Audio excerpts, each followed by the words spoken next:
Coucou tout le monde, j'espère que vous allez bien. Aujourd'hui, nous sommes le 12, le jeudi 12 décembre.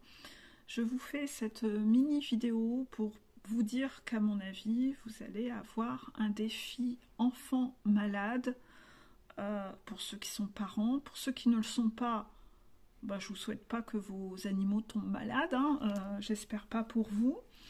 En tout cas, ouais, il va y avoir un défi enfant malade. Pourquoi je vous dis ça? Bah parce que moi, il m'est tombé aujourd'hui dessus, alors que je l'avais déjà eu il y a 2-3 semaines. Il y a 2-3 semaines, quand il est tombé, j'ai pas du tout capté que c'était un défi, pas plus que ça, et je vous en ai pas parlé, j'ai pas fait de vidéo. Et puis en fait, j'ai rapidement vu dans les séances coaching que beaucoup d'entre vous en avaient eu, et surtout beaucoup de runners ont eu un défi par rapport à ça, où les runners étaient un peu à cran, ça les a un peu saoulés, parce que l'enfant venait un peu perturber l'organisation et ça venait impacter le travail. Et les runners, parfois, en fonction des personnes, hein, des runners en question, certains s'en voulaient parce qu'ils s'étaient bien rendus compte qu'ils avaient manqué de patience avec l'enfant. Et puis il y en a d'autres, ils avaient été vraiment à cran, ça avait été très inconfortable d'annuler des choses au boulot, etc., de décaler, de devoir rester chez soi. J'avais des deadlines, j'avais des rendez-vous, voilà. Beaucoup d'entre vous ont eu ce défi. Donc sûrement vous allez rigoler parce que vous allez dire « Mais ouais, mais grave, je l'ai eu ce défi. » Oui, beaucoup l'ont eu. Et moi, j'ai eu ce défi il y a à peu près 2-3 semaines, sauf que moi, ça m'a un peu glissé dessus, je m'en fiche, sauf qu'il s'est représenté aujourd'hui. Alors autant vous dire que qu'il se représente aujourd'hui, là, inévitablement, ça m'a interpellée, parce que j'ai dit, quand même, à si peu de temps d'intervalle, quand on a des enfants qui tombent rarement malades, que ma fille fasse 2 gastro à 2 ou 3 semaines d'écart, ça m'interpelle. Et à chaque fois, je suis étonnée. On me dit, mais c'est bizarre. Et les animateurs me disent, ben oui, elle a vomi plein de fois pendant la pause midi. Et moi, à la fin, quand elle rentre chez moi, elle va relativement bien. Elle revomit par ici. Mais d'un autre côté, et même au niveau de son faciès, elle a l'air d'aller bien. Mais ceci dit, Lali est une bonne malade. Lali a toujours, quand elle était malade, elle pouvait être joyeuse 2 minutes avant, vomir, et 2 minutes après, elle est de nouveau joyeuse. C'est quelqu'un qui n'est pas du tout douillette. Elle a toujours été ça. C'était une vraie kamikaze quand elle était enfant.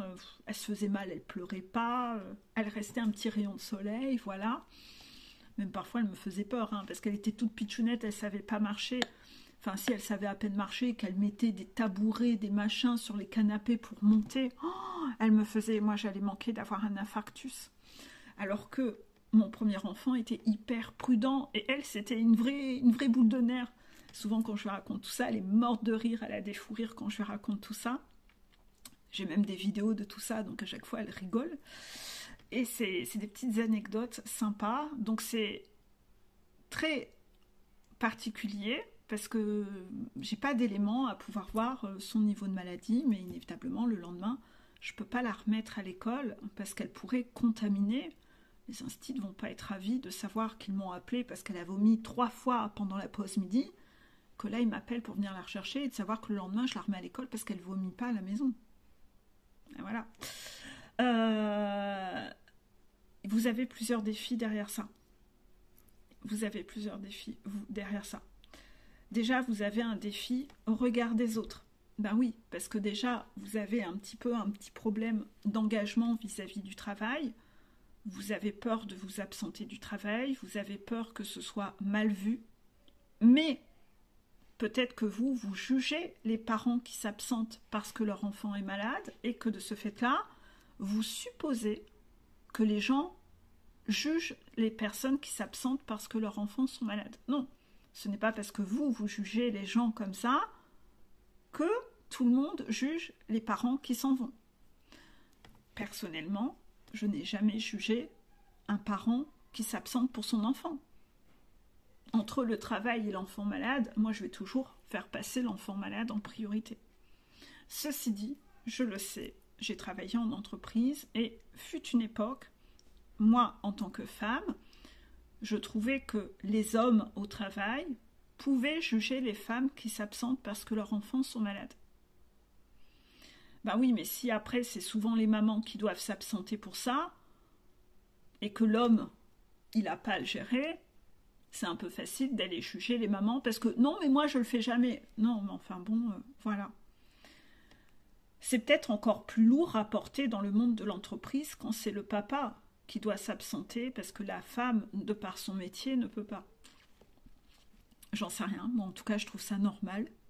Quoi qu'il en soit, ça vous fait travailler plein de choses. La supposition, peur du regard des autres. Si vous avez jugé, vous serez jugé, donc ça fait partie du jeu d'être jugé sur le fait que vous vous absentez parce que vous-même vous avez jugé des gens. Si vous avez jugé des gens qui s'absentaient parce que leurs enfants étaient malades ou que vous avez trouvé que ses parents étaient un peu trop chochottes, hein, entre guillemets, ben inévitablement on vous fait vivre un peu les mêmes choses pour voir vous comment vous réagissez, d'accord?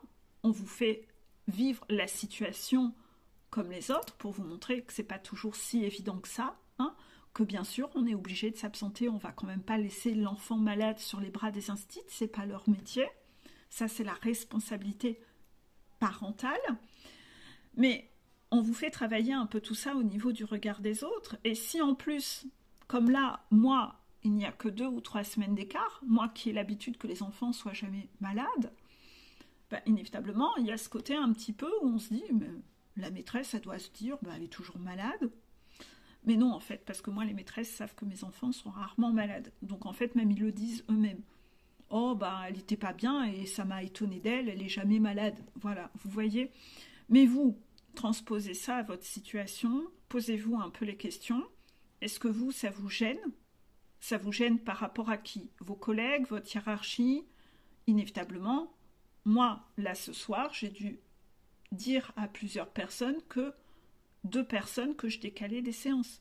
J'ai des personnes aujourd'hui qui décalent à demain et j'ai des personnes de demain qui décalent à lundi.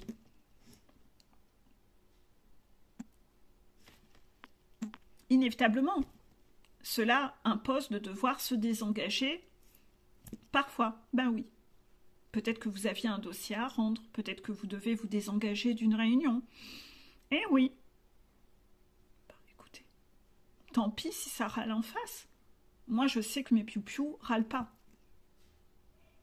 Parce que là, les personnes que j'ai décalées, en plus, c'est toutes des mamans. Donc, les mamans, elles savent ce que c'est, elles y sont passées. Hein. Mais vous, est-ce que vous avez une culpabilité? Est-ce que votre travail passe avant l'enfant? Est-ce que vous avez une peur du regard des autres, du jugement? Du jugement de qui?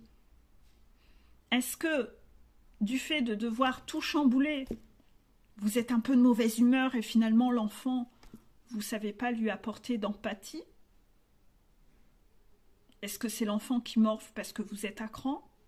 Alors qu'accessoirement, l'enfant est malade, il a besoin d'un parent aimant. Comment vous vous comportez? Est-ce que l'enfant va payer pour ça? Moi, les guides, s'ils m'ont testé là-dessus, oui, ben non. Moi, l'enfant n'a pas à payer pour ça. Même si je me désengage, que ça m'embête de devoir me désengager, ben c'est pas grave, il n'y a pas mort d'homme. C'est pas l'enfant qui va en pâtir. Voilà. Donc non, moi je reste très patiente avec l'enfant et ça n'a rien changé. L'enfant ne morfle pas dans ce genre de situation. Et vous, comment vous faites? Est-ce que vous restez patient avec votre enfant ou c'est lui qui subit?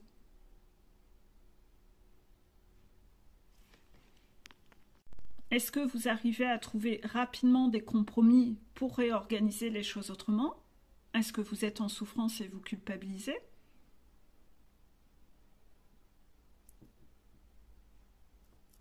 Essayez de vous poser un peu toutes ces questions-là. Observez-vous dans vos réactions. Observez où sont vos priorités. Est-ce que le travail est à sa juste place ou votre travail prend encore trop de place? Chakra-gorge. Comment vous verbalisez les choses aux gens? Auprès de votre chef? Auprès des gens à vous désengager? Comment vous communiquez avec l'enfant? Si vous êtes de mauvaise humeur avec l'enfant parce qu'il vient troubler votre priorité qu'est le travail, cette capacité à vous réorganiser, ça vous crée beaucoup d'inconfort ou pas? Vous aurez à le vivre plusieurs fois si ça vous crée beaucoup d'inconfort. Est-ce que vous aviez compris qu'il y avait un défi? Est-ce que vous l'aviez capté? Est-ce que par rapport aux autres années précédentes, ou il y a quelques mois, vous avez vu que vous aviez évolué là-dessus? Est-ce que vous vous voyez évoluer dans votre patience, dans votre capacité à vous désengager? Moi, j'ai vu un progrès sur mon désengagement. D'habitude, je culpabilise un petit peu de me désengager. Je sais le faire, mais je culpabilise un peu. Là, j'ai pas culpabilisé. Vous, comment vous faites? C'est tout ça que vous allez devoir observer, et les guides me disent, si la situation se répète comme moi, avec 2 ou 3 semaines d'écart seulement, est-ce que vous avez soupçonné que votre enfant mentait? Confiance, blessure de trahison. Est-ce que vous avez soupçonné que votre enfant mentait?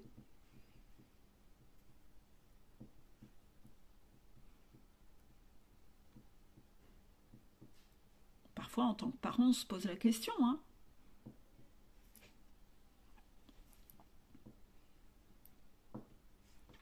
Est-ce que vous lui avez volé dans les ailes en disant « tu me mens, t'es même pas malade, demain tu retourneras à l'école ». Comment avez-vous réagi? Jusqu'où c'est allé? Et ensuite, sortez votre pendule pour demander au guide « est-ce que mon enfant me ment? Est-ce qu'il a été vraiment malade? Est-ce que j'ai réussi mon défi parental? Est-ce que vous avez capté, les guides, quelque chose sur lequel j'ai encore à m'améliorer? Posez un peu ces questions au pendule et essayez, vous, de trouver sur quoi vous êtes censé vous améliorer. Moi, personnellement, j'ai réussi mon défi. Voilà, contraction. Vous pouvez demander, est-ce que Peggy, elle a réussi son défi? Oui. Voilà. Mais voilà, prêtez attention à tout ça et observez-vous, analysez-vous. Cohérence, voilà, parce que peut-être vous tenez certains discours, vous êtes testé sur tout. La cohérence, les responsabilités, ne pas être dans le tu qui tue, etc. D'accord? Allez, belle soirée à vous.